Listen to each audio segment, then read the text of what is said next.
This is Henry Frederick of HeadlineSurfer.com. This is the second night of our 2014 intro and public candidate debates. And we started with the seat 3 on the first night for Oak Hill City Commission. And then we had the debate for the District 3 County Council. Tonight we'll start with the second Oak Hill seat, which has 3 candidates. And then the prime debate will be the County Council at Large, which is a countywide race. Commissioner Engele or Ms. Hyatt, have you heard from Mrs. Seward? I noticed she was feeling ill earlier today. She is ill. And she went home sick last night. She went home sick last night. She's ill. She may have to have surgery by Friday. Okay. She won't be in attendance all week. Okay. Well, let me just say Lynn Seward is a candidate for seat 1, and she was a candidate in 2012 for a city commission seat, and there was an issue with paperwork, and went to the circuit court, and the judge said that she didn't meet the requirements in time, so I guess she's tried it the second time around. Ron Engele is the 2 full terms, Ron? No, sir. You were an appointment and then a re-election without opposition or something? No, sir. No, sir. I ran for office, somewhat unopposed. What year? That would have been 3.5 years ago. Okay. And you've been since then? Yes, sir. Okay. And Linda Hyatt, you are a former city commissioner? Correct. How many terms? Just one term, 2008 to 2012. And as a professional courtesy, I want the public to know that Linda Hyatt writes a community blog, which she loves. She's an outdoors person, hunting, fishing, the environment. She has a nice blog called Linda's Lagoon. I don't think I've ever seen anything political in it. There's nothing political in it. Just hunting and fishing. Just fun stuff. Okay, try to move this along. There's only 2 of you, so we don't have a full complement, but I think in the situation with Lynn Seward, I think you would both agree that if she could be here, she would. Absolutely. Okay. Linda or Kenny Hyatt, would you prefer? Linda. Okay, Linda, we got a pretty good crowd here, and we want to try to stick to Oak Hill issues as we move in. Why would you want to come back on again? Oak Hill's always had this history of, tension and a lot of, I guess, fun-loving disputes on a lot of things that happen in small towns. You think you can make a difference again? I think so. I hope so. I think I did when I was on the commission before. It made a difference as far as when I first got on the commission, nobody even went to the Volusia League of Cities. So we didn't meet anybody. We didn't get to meet the county people. We didn't know who they were. I got everybody to go. That was one of my bigger accomplishments that first year. Commissioner Engele or Ron, what would you prefer? Ron, please. Okay, Ron. What would you say is the biggest strength that you bring as an incumbent, I guess, in the role of incumbent?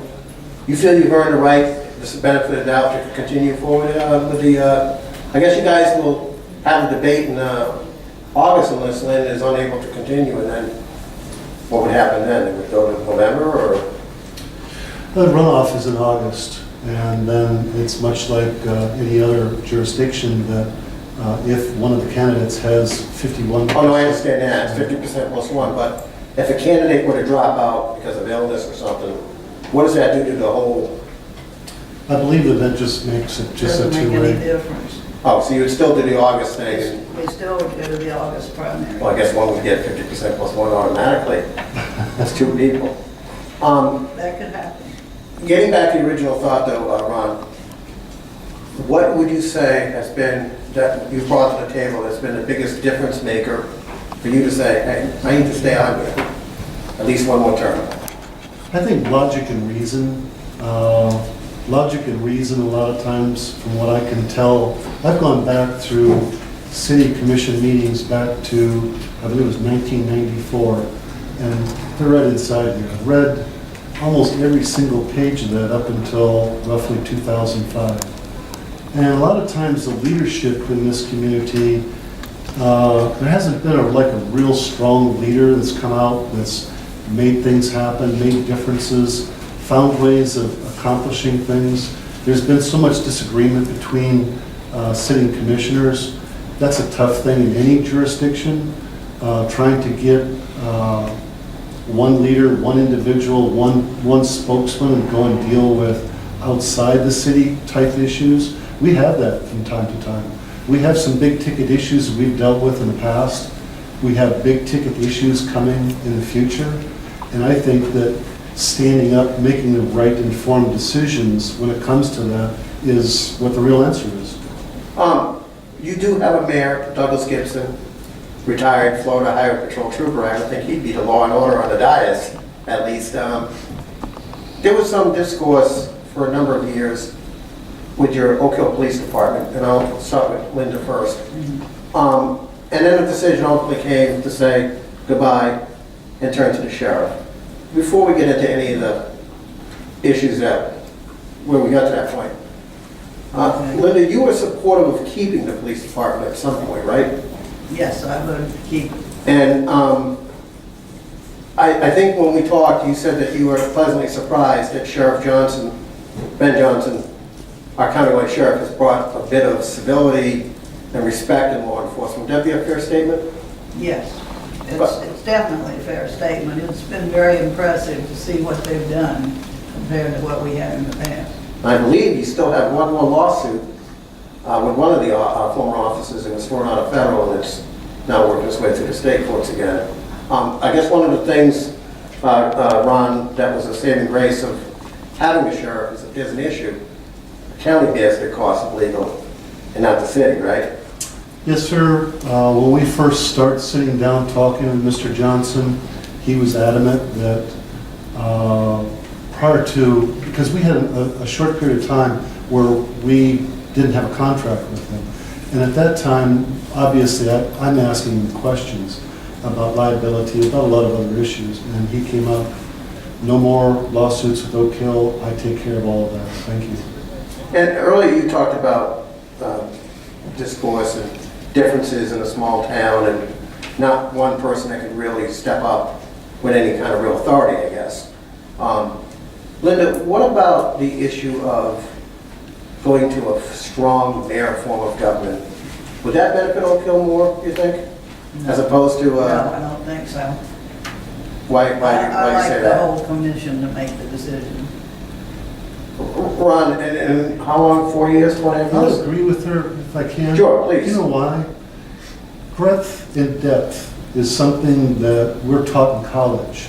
And a lot of times when we come to this forum, the breadth and depth that we bring, a lot of times, whether it's misinformed, low information, or perhaps a little bit more information, that breadth and depth does have the ability to many times come out and give us the right decision. She's right. One strong person is, no, it's not the right answer. Oak Hill had a reputation for years of being kind of made fun of because it's the smallest incorporated city. There are 2 towns in Volusia County of the 16 municipalities, Pearson and Ponce Inlet. And Oak Hill, I believe, has less population than at least Ponce Inlet. What, 1,790 or something like that? Linda, what about the issue of names like Joke Hill, Coke Hill? Anybody have any others they can throw out there that rhyme with Oak? Did that hurt you? Did that make you feel like Well, yes. this is undeserved, or was it made me feel reality? terrible. It probably was reality for a while. I think since we've had the sheriff's department in here, though, it's not an issue. Now, you took some heat because you were supportive, and this is going to be a little difficult, but you know, we covered it pretty thoroughly in terms of the evolution of the police department's closure to transition to the sheriff, and then we'll get into the economics in a couple of minutes. Linda, you took a lot of heat because you were supportive of the former police chief, Diane, geez, her name escapes me now. Diane Young. Yeah. Been so long. And Diane Young was, I guess, a reclamation project of one of the older sheriffs.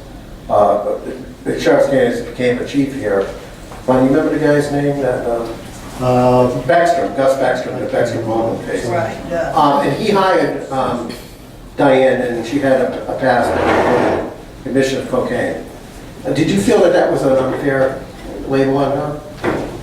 What do you think? Do you think that there was I thought it some? was unfair to accuse her and hold that against her when it was 25 years ago, yes.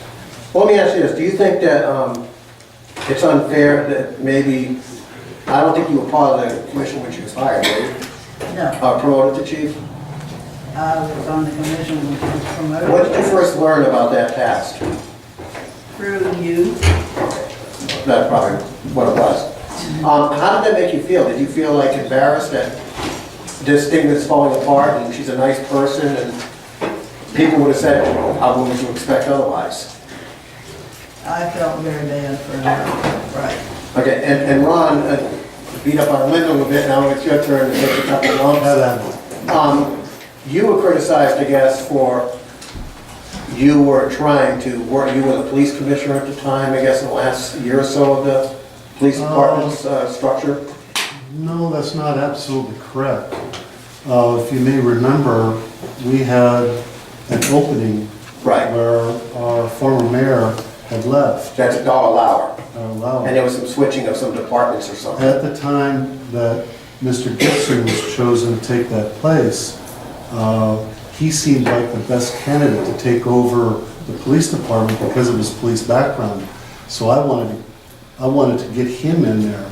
And then I went back to, I think it was Roads and Streets, which gave him a good opportunity to see and learn what was going on in that department. Now, the police officers, there was a lot of public, it wasn't clean and pretty, it was kind of ugly at the time, but basically that you were in their confidence and then that you, at the end voted to either motion or seconded to say it's time to say goodbye and move on. No, sir. More specifically, I made, Mr. Gibson had made the motion to terminate the police chief at that time. That's right, and then there was he had another second vote. He had a second. At that time, we went into discussion, and I made the recommendation that they all, and our attorney at that time made the simple recommendation that we couldn't fire them, but we did have the capability of stopping the funding. Mr. Gibson dropped that initial vote, changed his vote, I seconded it, and it was done. Linda, I don't know of another occasion, except maybe something, environmental catastrophe or something, where TV stations are in the Oak Hill City Commission chambers. They used Like to be it- here all the time. But what was all the time, like a decade before? No, when I was on the commission in 2008, they were here every other meeting. And you notice how nice and calm it's been since August 1st, 2011?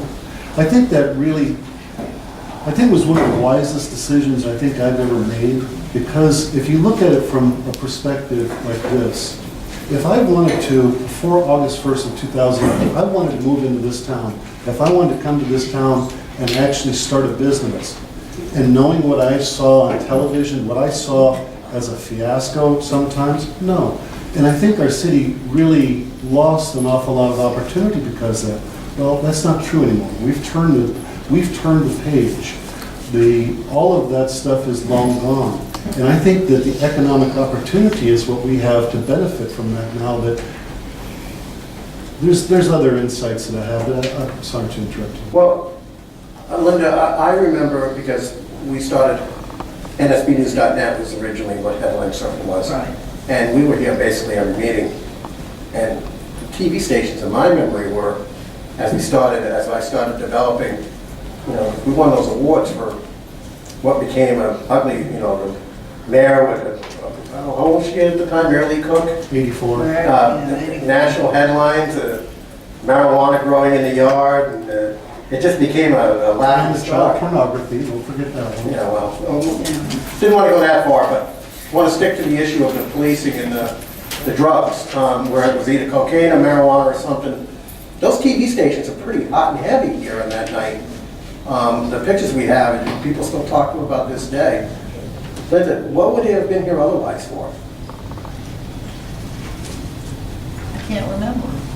they were here practically anytime there was any discussion of the police. Right, that's my point. They weren't here because They weren't you're here. doing annexation of No, a they didn't. road contiguous to River Road or something. No.